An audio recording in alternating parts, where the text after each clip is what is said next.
Once again, I traveled to Darfur, where despite some steps taken by the government, the human rights situation remains grim.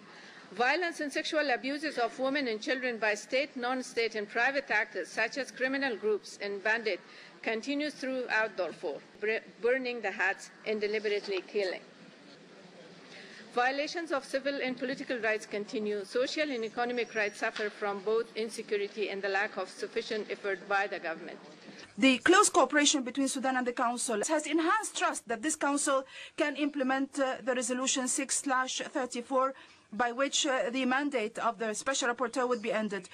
The Council, by not renewing the mandate of the Special Rapporteur, would give an additional impetus to Sudan to proceed in order to put an end to the armed conflict and also to continue the path of its democratic transformation.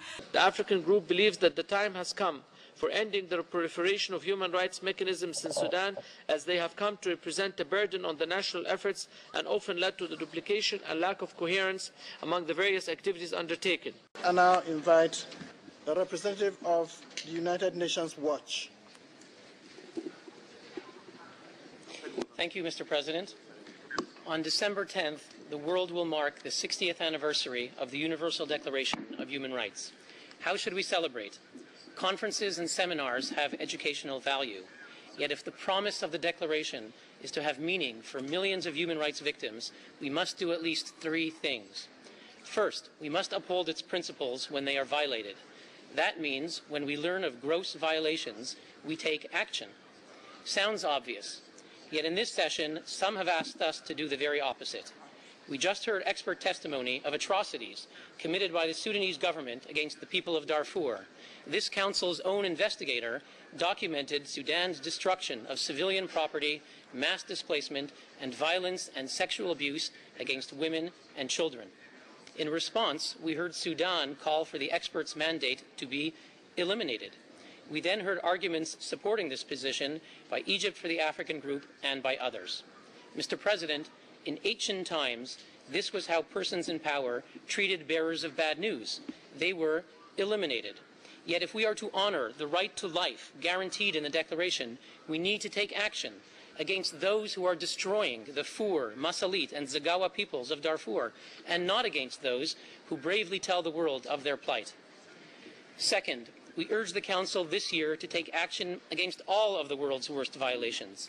According to a UN Watch report to be released this week, in the past year, the Council effectively addressed only 2 of the 20 countries on the Freedom House list of worst human rights abusers. Finally, to honor the 60th anniversary, we propose that on December 10th, this year, all nations declare an amnesty for their political prisoners. Let us start with the bloggers of conscience, the human rights heroes of the 21st century.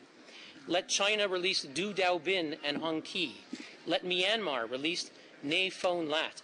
Let Egypt release Karim Amer. Let Libya release Idris Mohamed Boufayed. Let Vietnam release Diu K. Let Syria release Karim Arabji. But we should not stop there. On December 10th, Mr. President, this year, let all countries in the world free their imprisoned writers and journalists. Let Cuba release Normando Gonzalez. Let Iran release Masoud Kurdipour. Let North Korea release Song Kum Chul. Let Yemen release Abdul Karim al-Khaiwani. Mr. President, this year, on December 10th, let all nations, large and small, open their jail doors and grant freedom. Freedom to the courageous few who around the globe stare tyranny in the face, keep the spirit of the Universal Declaration alive, and stand as an inspiration to us all. Thank you, Mr. President. I thank you for your statement.